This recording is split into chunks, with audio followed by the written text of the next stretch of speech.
Dans la prophétie de Daniel, il y a 5 visions. La première vision, celle de Nebuchadnezzar,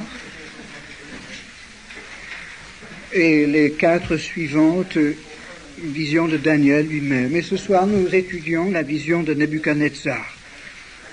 Au chapitre 2, nous lisons simplement l'interprétation donnée par Daniel, pour ne pas perdre de temps, verset 31 jusqu'au verset 45. Ô roi, donc le roi de Babylone, tu regardais et tu voyais une grande statue. Cette statue était immense et d'une splendeur extraordinaire. Elle était debout devant toi et son aspect était terrible. La tête de cette statue était d'or pur. Sa poitrine et ses bras étaient d'argent. Son ventre et ses cuisses étaient d'airain. Ses jambes de fer et ses pieds en partie de fer et en partie d'argile. Tu regardais lorsqu'une pierre se détacha sans le secours d'aucune main, frappa les pieds de fer et d'argile de la statue et les mit en pièces. Alors le fer, l'argile, l'airain, l'argent et l'or furent brisés ensemble et devinrent comme la balle qui s'échappe du nerf en été. Le vent les emporta et nulle trace n'en fut retrouvée. Mais la pierre qui avait frappé la statue devint une grande montagne et remplit toute la terre. Voilà le songe. Nous en donnerons l'explication devant le roi. Ô roi, tu es le roi des rois, car le Dieu des cieux t'a donné l'empire, la puissance, la force et la gloire. Il a remis entre tes mains en quelques lieux qu'ils habitent les enfants des hommes, les bêtes des champs et les oiseaux du ciel. Et il t'a fait dominer sur eux tous. C'est toi qui es la tête d'or. Après toi, il s'élèvera un autre royaume, moindre que le tien, puis un 3e royaume qui sera d'airain et qui dominera sur toute la terre. Il y aura un 4e royaume fort comme du fer, de même que le fer brise et rompt tout, il brisera et rompra tout, comme le fer qui met tout en pièces. Et comme tu as vu, les pieds, les orteils en partie d'argile, de potier et en partie de fer, ce royaume sera divisé. Mais il y aura en lui quelque chose de la force du fer, parce que tu as vu le fer mêlé avec l'argile. Et comme les doigts des pieds étaient en partie de fer et en partie d'argile, ce royaume sera en partie fort et en partie fragile. Tu as vu le fer mêlé avec l'argile, mais parce qu'ils se mêleront par des alliances humaines. Mais ils ne seront point unis l'un à l'autre, de même que le fer ne s'allie pas avec l'argile. Du temps de ces rois, donc des 10 doigts des pieds, des 10 orteils, le Dieu des cieux suscitera un royaume qui ne sera jamais détruit et qui ne passera point sous la domination d'un autre peuple. Il brisera et anéantira tous ces royaumes-là et lui-même subsistera éternellement. C'est ce qu'indique la pierre que tu as vu se détacher de la montagne sans le secours d'aucune main et qui a brisé le fer, l'argent, l'airain, l'argile, l'argent et l'or. Le grand Dieu a fait connaître au roi ce qui doit arriver après cela. Le songe est véritable et son explication est certaine.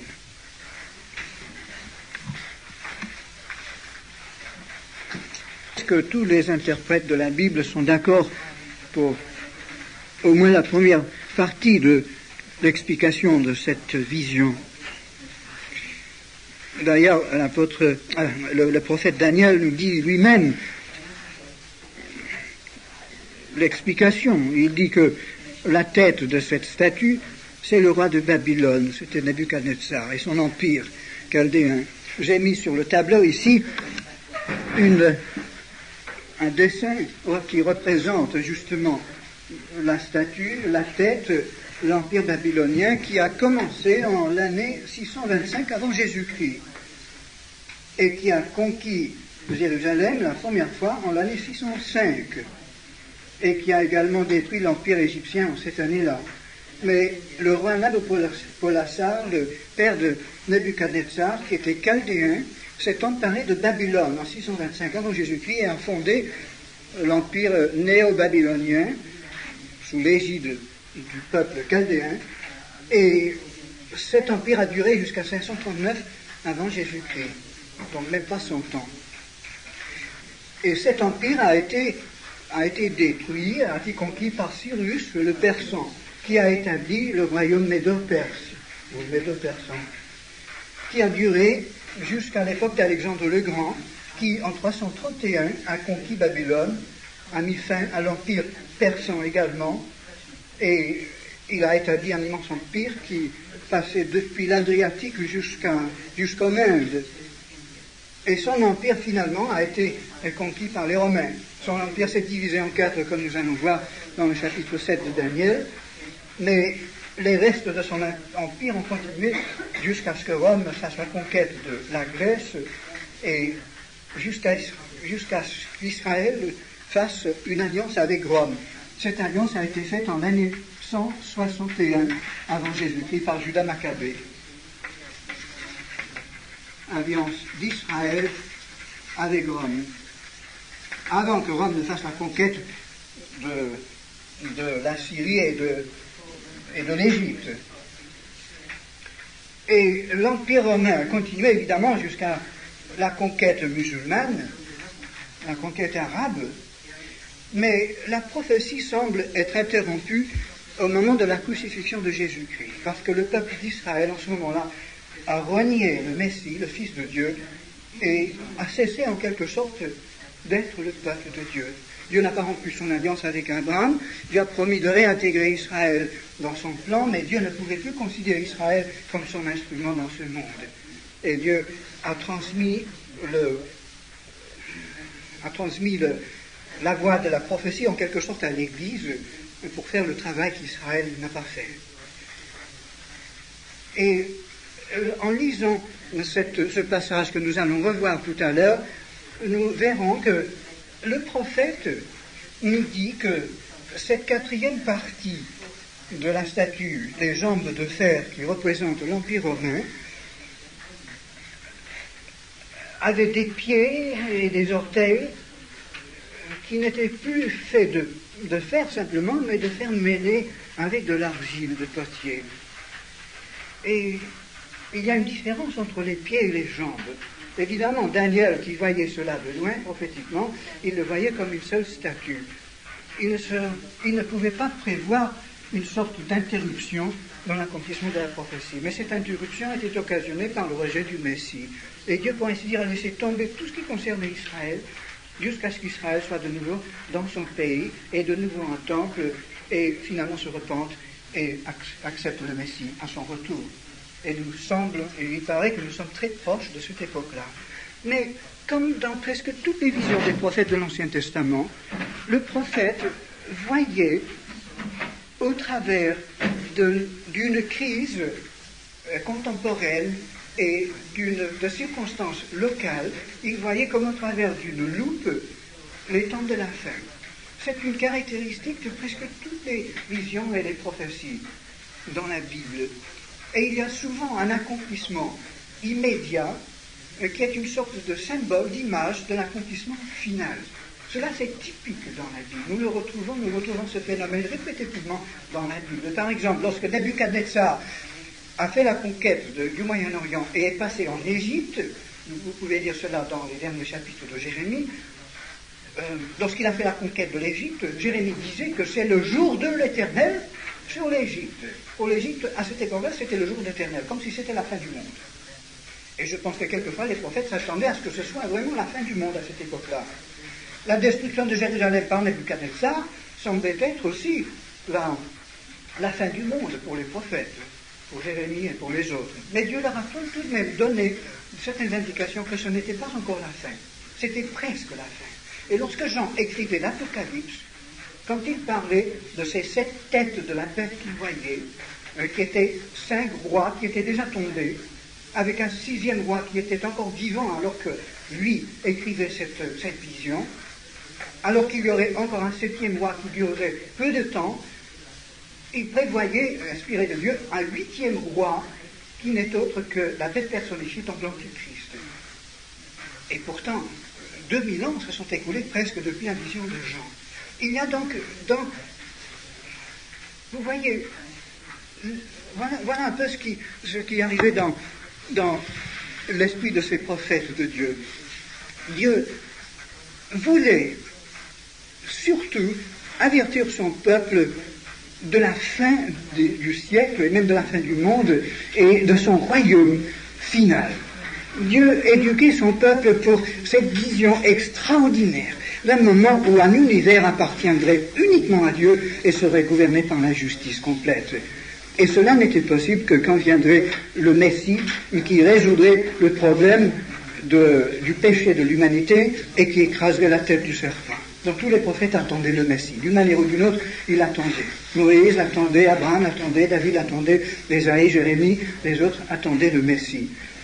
Lorsque le Messie est venu, parce qu'Israël l'a crucifié, tout en accomplissant évidemment une partie des prophéties, Dieu ne pouvait pas compléter l'accomplissement de la prophétie. Si Israël s'était repenti tout de suite après, lorsque les apôtres prêchaient la résurrection, je pense que Dieu aurait pu accomplir tout ce qui était prophétisé. Le royaume de Dieu aurait pu venir sur la terre en quelque sorte à cette époque-là. Mais les Juifs ont rejeté catégoriquement au bout de 40 ans le message des apôtres de Jésus-Christ et finalement Dieu a dit, bon alors je vous prends en eau, je vous laisse dans la dispersion jusqu'à ce que vous appreniez par force que ma volonté, celle de Jésus-Christ, est la seule possible. Alors, au travers de la destruction de Jérusalem en l'année 586 avant Jésus-Christ, destruction de Jérusalem, au travers de cette catastrophe, Jérémie, Ézéchiel prévoyaient la fin du siècle, la fin du monde en quelque sorte, et le royaume de Dieu qui suivrait.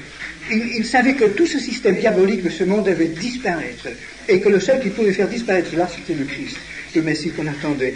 Alors, tout en prophétisant que Jérusalem serait détruit par Nebuchadnezzar, ils voyaient plus loin encore. Eux peut-être pensaient que ce serait la fin des temps, mais Dieu leur montrait, même en prophétisant, que non, ce n'était pas encore la fin, c'était une sorte de prototype de la fin. Et cela était comme le télescope qui leur permettait de voir encore beaucoup plus loin vers une destruction future de Jérusalem et vers l'établissement final du royaume de Dieu sur la terre. Et dans la prophétie de Daniel, nous voyons la même chose. On peut appeler cela, si vous voulez, le principe de l'interruption ou du prolongement. Mais on retrouve cela constamment dans la Bible. Sans cela, il est impossible d'interpréter intelligemment ces prophéties. Nous allons maintenant regarder la prophétie d'une façon un petit peu plus détaillée. Je sais que cette interprétation est un petit peu difficile peut-être à saisir par la raison, à première vue ce n'est pas tellement logique, mais à mon avis c'est la seule explication possible, il n'y en a pas d'autre. On a essayé de donner d'autres explications, mais qui ne tiennent pas debout. Le résultat, c'est que on a voulu faire croire, par exemple, que l'Antichrist était Antiochus Épiphane, qui a vécu à cette époque-là, qui a vécu vers l'année 168, justement, avant Jésus-Christ, que c'était lui l'Antichrist, mais le Christ n'est pas venu par la suite, le royaume de Dieu n'a pas été établi sur la terre, donc ce n'était certainement pas la fin des temps. Lui était une sorte d'image de l'Antichrist, un prototype de l'Antichrist, mais ce n'était pas l'accomplissement final, c'était un accomplissement partiel. D'ailleurs, lorsque Jean écrivait l'Apocalypse, je pense que c'était pendant le règne de Vespasien, très probablement. La tête, le roi qui devait régner peu de temps après Vespasien, c'était Tite qui a vécu 2 ans seulement, qui a régné 2 ans seulement, et après lui c'était Domitien, qui semblait être la réincarnation de Néron et qui a commencé à persécuter systématiquement l'Église et qui a voulu se faire passer pour Dieu. Il semblait aux chrétiens de son époque être réellement l'Antichrist. Et pourtant, finalement, rien ne s'est passé, et il est mort, et puis l'histoire a continué. Et plusieurs fois dans la Bible, nous voyons que Dieu accomplit presque les prophéties, et après, ça se désintègre, et puis on voit que le vrai accomplissement est encore plus loin. Je crois que cela s'explique aussi en partie par le fait que Satan, depuis toujours, essaie de réaliser son projet. Le projet de Dieu, le plan de Dieu, c'est de mettre son roi sur la terre, c'est-à-dire Jésus-Christ. Mais le projet du diable, c'est de mettre le roi du diable sur la terre, c'est-à-dire l'Antichrist. Et je crois que le diable a essayé maintes fois de forcer la situation et d'anticiper tous les plans de Dieu et de mettre par force son roi sur la terre. Et quand il voit un conquérant ou un homme qui a une idéologie extraordinaire, il pousse cela de toutes ses forces dans l'espoir peut-être de pouvoir réaliser rapidement son plan. Et je suis sûr que le diable a été derrière Hitler et lui a donné tout ce succès foudroyant parce qu'il espérait, par Hitler, établir rapidement une dictature sur le monde qui liquiderait la race d'Israël et ensuite les chrétiens et la Bible. Mais il n'a pas réussi parce qu'il y avait une église qui lui résistait par la prière. Et tant qu'il y a un peuple de Dieu, un sel de la terre, une lumière de la terre qui empêche que le plan du diable se réalise, tant qu'il y a un peuple de Dieu qui a assez de foi et de repentance et d'obéissance pour faire la volonté de Dieu, le diable ne peut pas le faire parce que l'Esprit de Dieu est derrière l'église et dans l'église. Mais il arrivera un moment, la Bible nous le dit, où ce qui restreint sera retiré. Et ensuite, il pourra faire ce qu'il voudra. Et Dieu livrera les nations à la dictature de Satan pendant quelques années pour que les nations apprennent par force la différence entre le règne de Dieu et le règne du diable. Et après cette période, cette brève période, les nations sont entièrement brisées et tout le monde sera content d'accepter Jésus-Christ quand il reviendra. Les nations apprendront par expérience. Alors, en regardant encore une fois, donc la tête c'est Babylone, l'empire de Babylone. Et après cela, verset 39, il y a un autre royaume, les épaules et la poitrine, les bras et la poitrine, c'est donc le roi de Perse. Mais la Perse était une combinaison de deux pays, la Médie et la Perse, qui correspondent peut-être aux deux bras, aux deux épaules, mais qui sont unis dans une seule poitrine. Ensuite, il y a un troisième empire qui, verset 39, qui domine sur toute la terre connue à cette époque-là. C'était l'empire d'Alexandre le Grand. Et, comme tu as vu, et ensuite, au verset 40, il y aura un quatrième royaume fort comme du fer. De même que le fer rompt et brise tout, il brisera et rompra tout. C'est une image de l'empire romain, et qui a suivi justement l'empire d'Alexandre le Grand. Et je crois que tous les interprètes de la Bible évangélique, de toute façon, sont d'accord jusque-là. Mais c'est après qu'il y a un certain désaccord, une certaine confusion. Mais je crois que nous pouvons voir assez clair quand même. Seulement, il faut accepter le fait qu'il y a une interruption après cela. L'Empire romain était une sorte de prototype de l'Empire de l'Antichrist. Mais ce n'était pas encore l'Antichrist. C'était presque, mais pas tout à fait. Donc cette prophétie, l'accomplissement s'est dissous un petit peu en attendant que vienne le temps connu par Dieu seul pour son accomplissement. Là, nous voyons que les pieds et les doigts des pieds donc, sont en fer et en argile. Il y a évidemment 10 doigts sur les deux pieds. Et nous pouvons faire une comparaison entre cette vision et celle de Daniel 7 que nous allons voir plus tard ou une autre fois. Il serait peut-être nécessaire de lire Daniel 7 ce soir pour faire la comparaison, mais regardez au verset 7, je regardais pendant mes visions nocturnes, et voici, il y avait un quatrième animal, terrible, épouvantable, extraordinairement fort. Il avait de grandes dents de fer, il mangeait, brisait et foulait aux pieds ce qui restait. Il était différent de tous les animaux qui précédents, et il avait 10 cornes. Il avait 10 cornes. Ces 10 cornes s'expliquent un peu plus bas. Verset 17, ces 4 grands animaux sont 4 rois qui s'élèveront de la terre. Mais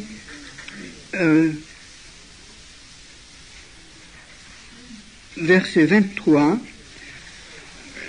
le quatrième animal, c'est un quatrième royaume qui existera sur la terre, différent de tous les royaumes, et qui dévorera toute la terre, la foulera et la brisera. Les 10 cornes, ce sont 10 rois qui s'élèveront de ce royaume. Donc il y a nettement une correspondance entre la vision de ce quatrième animal, cette quatrième bête dans Daniel 7, et la quatrième partie de cette statue, les jambes qui sont en fer, c'est un empire qui a les mêmes caractéristiques, et il me semble qu'il s'agit de l'Empire romain. Mais pas seulement de l'Empire romain, parce que nous voyons qu'à la fin de ce royaume, donc dès qu'on arrive au pied, il y a 10 orteils. Et nous voyons que le 4e animal de Daniel 7 a 10 cornes, et que ces 10 cornes sont 10 rois, ou 10 dictateurs, si vous voulez, qui s'élèveront au temps de la fin. Et au verset 44 du chapitre 2, en parlant des doigts des pieds, verset 44, Daniel dit dans le temps de ces rois, donc du temps de ces 10 orteils, Dieu suscitera un royaume qui ne sera jamais détruit. Donc le royaume de Christ sera établi au moment où les 10 cornes existent, où les 10 orteils de la statue existent.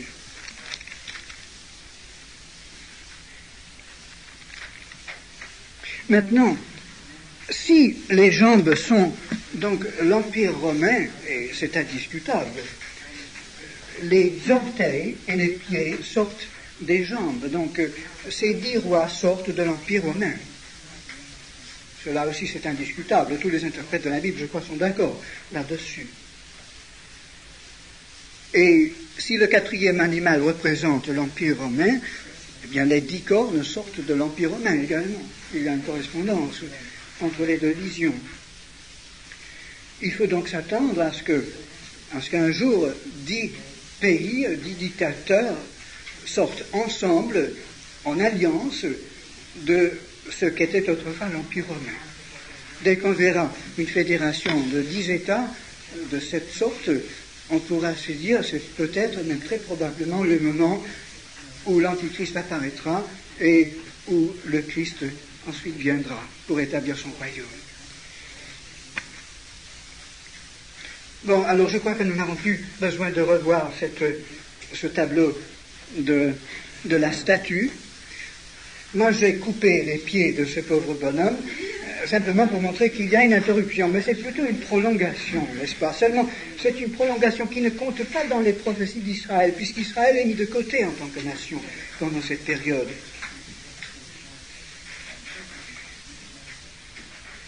Vous savez, c'est un sujet tellement grand qu'on aurait besoin d'un mois, au moins, pour faire ça. Je suis obligé de laisser de côté beaucoup de détails, beaucoup d'arguments, beaucoup de références bibliques, parce que sinon on serait là toute la nuit. Et c'est dommage. J'aurais donné beaucoup d'explications qu'on n'a pas le temps de voir. Mais en tout cas, il n'y a pas, à mon avis, une autre explication que celle-là. Certains interprètes de la Bible, surtout les libéraux, qui ne veulent pas croire au surnaturel, naturellement, ils essaient de trouver une explication de cette prophétie comme celle-ci. Ils disent, bon, alors Daniel n'a pas écrit cela, mais ça a été écrit au nom de Daniel après les événements, par un juif pieux qui voulait encourager les Israélites fidèles pendant les moments d'épreuve. Ça a été écrit probablement vers l'année 160, 68, au moment où Antiochus Épiphane, le roi de Syrie, le roi grec de Syrie, essayait d'anéantir la religion juive et persécuter les juifs. Et ils ont essayé de combiner les dates de manière à faire terminer la prophétie à cette époque-là. Mais cette interprétation ne tient pas debout chronologiquement. Ils placent donc, si vous voulez, les pieds et les 10 orteils ici, alors qu'il n'y a jamais eu à cette époque-là une fédération de 10 pays.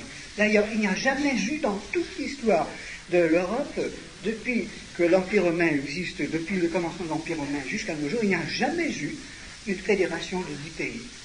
11, 12, 8, 7, 5, 2, 3, 4, mais jamais 10.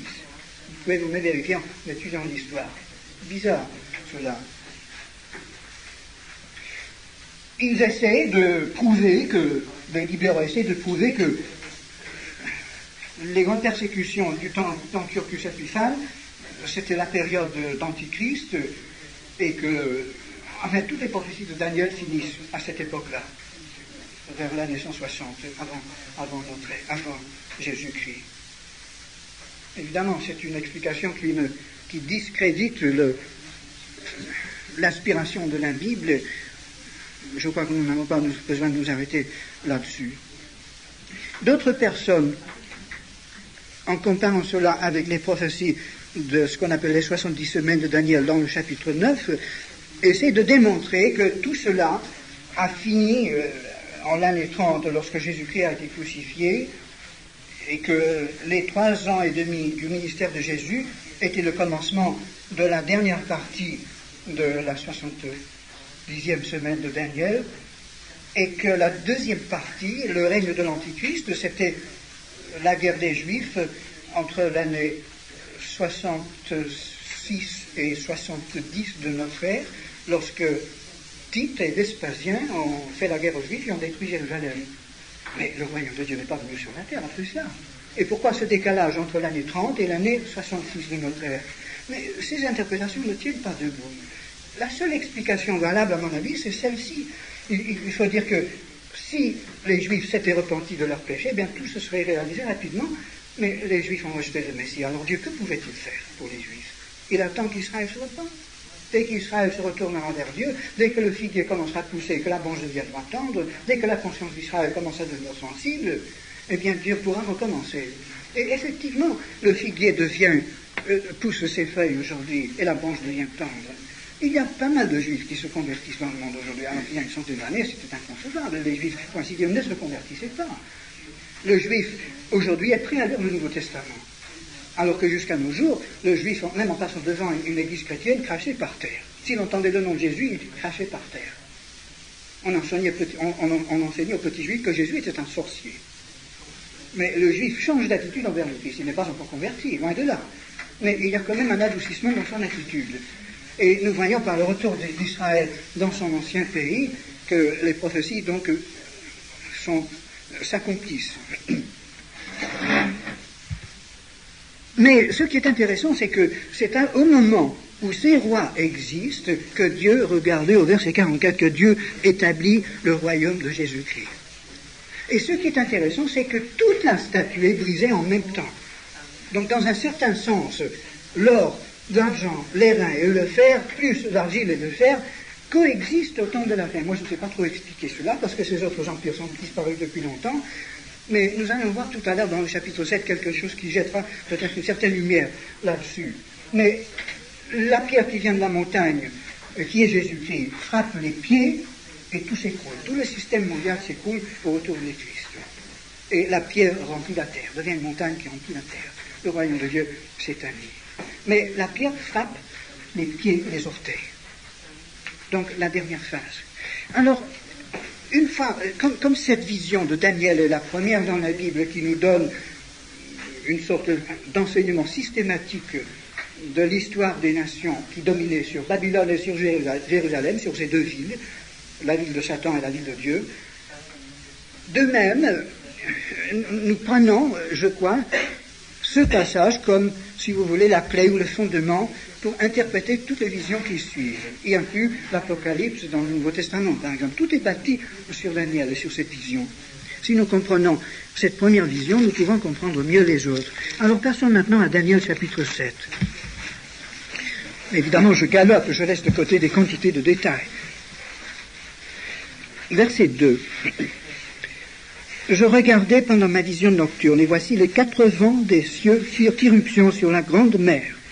Les 4 vents, dans la Bible, sont toujours le vent du nord, du sud, de l'est et de l'ouest. Sur la grande mer dans la Bible, c'est la Méditerranée. Je ne sais pas s'il y a aussi ici une allusion à l'Atlantique, au Pacifique, ou même tout simplement à la grande mer qui est le monde, la population mondiale, mais il est fort possible qu'au temps de la fin, comme à l'époque de Daniel, la Méditerranée est devenue un petit peu le centre des conflits mondiaux, et aujourd'hui nous le voyons d'ailleurs. La Méditerranée devient de plus en plus le centre des conflits mondiaux. Je sais qu'il y a le Vietnam, etc., mais on ne peut pas dire que le Vietnam soit le centre du conflit.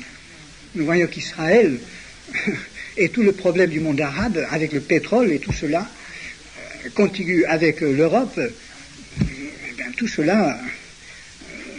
cela se mêle pour créer une situation tout à fait explosive. Il suffit qu'il y ait une allumette pour faire tout sauter en quelque sorte. Et ici, nous avons donc une vision de 4 bêtes. La bête originale, en quelque sorte, c'est Babylone. C'est le système de Babylone qui a été bâti par Nimrod après le déluge. Regardez un moment avant de voir Daniel 7, regardez Genèse chapitre 9, chapitre 10, où nous avons le récit de la population du monde par les enfants de Noé. Nous avons les enfants de Japheth jusqu'au verset 5, ce sont les races indo-européennes. Et nous avons ensuite du verset 6 jusqu'au verset 20 les descendants de Cam, et du verset 21 jusqu'à la fin du chapitre, nous avons les descendants de Sem, y inclut les Juifs et les Arabes évidemment. Mais parmi les descendants de Cam, au verset 8, nous voyons qu'il y avait un homme qui s'appelait Cush, qui engendra Nimrod. Et Nimrod est celui qui commença à être puissant sur la terre. Donc après le déluge, c'est Nimrod qui a bâti le premier empire au Moyen-Orient. La mythologie et les religions de l'Antiquité et beaucoup d'écrits anciens nous disent beaucoup de choses sur Nimrod. La Bible nous en dit très peu, mais nous savons beaucoup sur Nimrod réellement. C'est lui qui a mené une sorte de révolte contre le Dieu qui a envoyé le déluge, le Dieu de Noé, le Dieu de Sem, et qui a fait croire aux gens que ce Dieu était un faux Dieu, jaloux et méchant, et le véritable Dieu, c'était le serpent qui avait appris aux hommes la connaissance dans le jardin d'Éden et qui avait apporté aux hommes la guérison. Il a renversé les rôles du diable et de Dieu. Et le serpent est devenu dans toutes les religions de l'Antiquité un symbole sacré de la divinité, parmi beaucoup d'autres. Et l'arbre de la connaissance, qui a été confondu également avec l'arbre de vie dans la mythologie ancienne, est devenu aussi un symbole sacré associé au serpent. D'ailleurs, le serpent était dans l'arbre, pour ainsi dire. Et le symbole de l'arbre, figurativement, dans l'Antiquité, c'était la croix.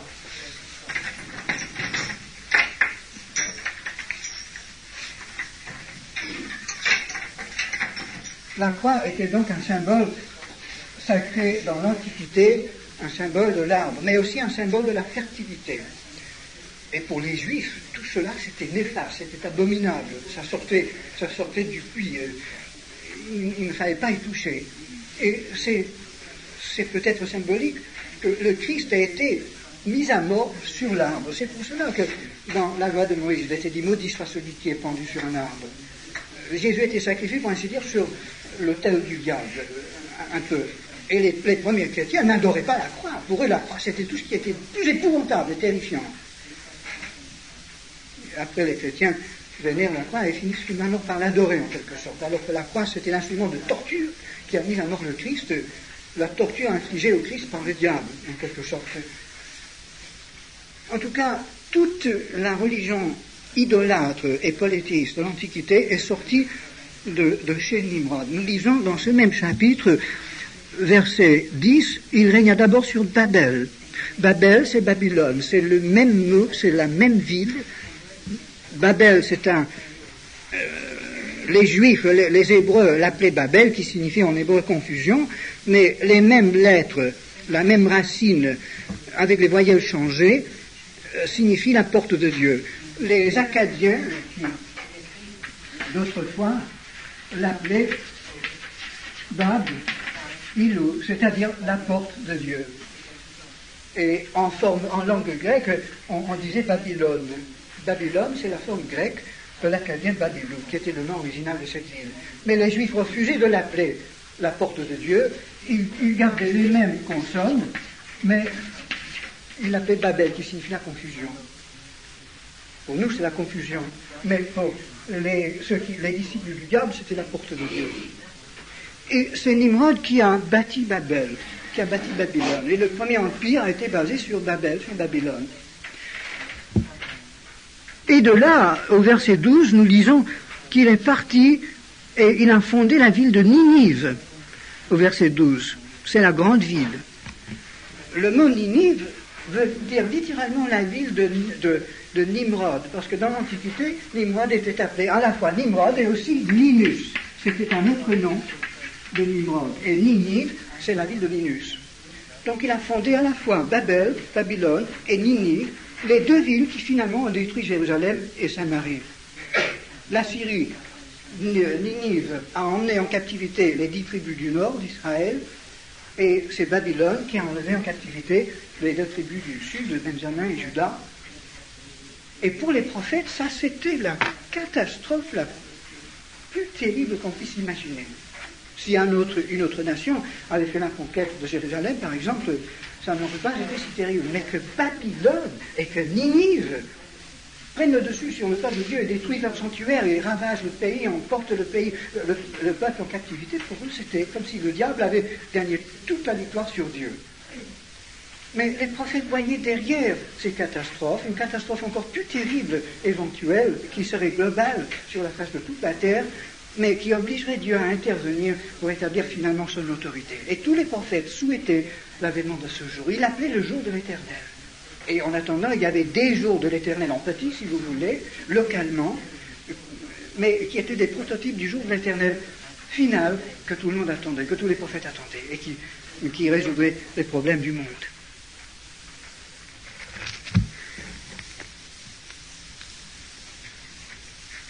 Alors Daniel vivait à l'époque où Ninive et Babylone avaient détruit le peuple de Dieu, l'avaient emmené en captivité et l'avaient dispersé en exil.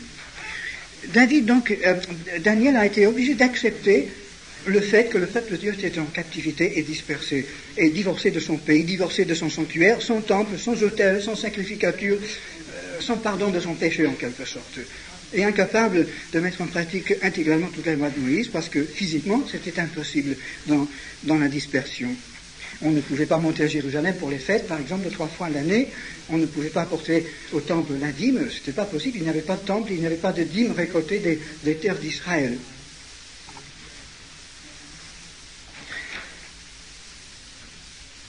Et Daniel, donc, vivait dans une période de servitude et de captivité dans le contexte des nations. Il voyait Israël soumis aux nations, l'Israël fidèle attendant l'avènement du Messie. Pour lui, il n'y avait qu'une seule chose qui pouvait rétablir Israël réellement, c'était le Messie. Et naturellement, le Messie n'est pas venu en l'année 70, ni en l'année 30 de notre ère. Oh, il est venu, oui, mais on l'a crucifié, mais il n'est pas venu en gloire, il n'a pas établi son royaume. Donc les prophéties de son avènement, les prophéties du royaume de Dieu n'ont pas été accomplies. Les prophéties ont été accomplies presque. La première partie a été accomplie, le rejet du Messie. Sa couronne d'épines, oui, cela a été accompli, mais sa couronne de gloire, non, pas encore. Et donc il y a une interruption, un prolongement. Mais lisons de nouveau ce passage. Ces 4 grands animaux sortirent de la mer. Je ne sais pas si cela veut dire de la Méditerranée ou simplement du monde, différents l'un de l'autre. Ces grands animaux, ces grandes bêtes sont des puissances politiques, des empires, puissances politiques et spirituelles. Le premier ressemblait à un lion, le deuxième, verset 5, ressemblait à un ours, le troisième, verset 6, à un léopard, et le quatrième, verset 7, ressemblait à rien du tout, ressemblait plutôt à tous. Un animal épouvantable, extraordinairement fort, avec des dents de fer, qui mangeait, brisait et foulait aux pieds ce qui restait. Il était différent de tous les animaux précédents, et il avait 10 cornes. Évidemment, c'est là une vision, si vous voulez, des 4 empires, à nouveau, Babylone, la Perse, la Grèce, ou la Macédoine et Rome, et pourtant, ce n'est pas tout de même la même chose que la statue. Parce que cet animal a déjà 10 cornes. Je crois que ces 4 animaux représentent les 4 empires qui ont dominé sur Jérusalem à cette époque-là et qui ont fait la conquête de Babylone. Mais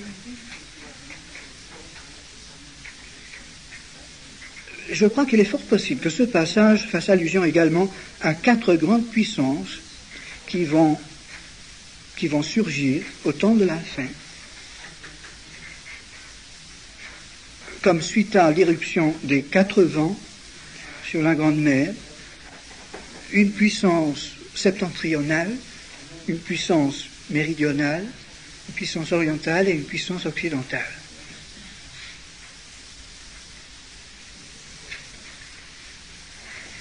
Évidemment, si on cherche un point géographique sur la Terre pour centrer et pour situer ces quatre vents, il faut naturellement regarder à Israël et à Jérusalem, au nord d'Israël, au sud d'Israël, à l'est d'Israël, à l'ouest d'Israël.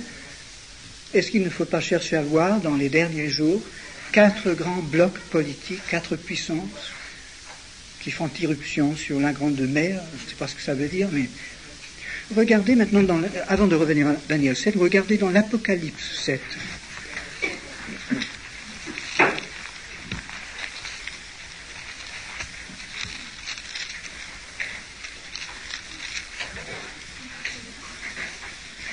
Et pour situer cette vision dans la première partie du chapitre 7 de Daniel, il faudrait voir un moment le chapitre 6. Dans le chapitre 6, Jean voit les sceaux du livre scellé ouverts par l'agneau. Il voit d'abord 4 sceaux avec 4 chevaliers qui viennent jeter un peu la confusion sur la terre. Ensuite, au verset 9, il voit le 5e sceau ouvert, il voit sous l'autel les âmes de ceux qui avaient été immolés à cause de la parole de Dieu, qui crient d'une voix forte en disant « Jusqu'à quand, Maître, tardes-tu à juger ?» Et on leur dit d'attendre encore un peu de temps.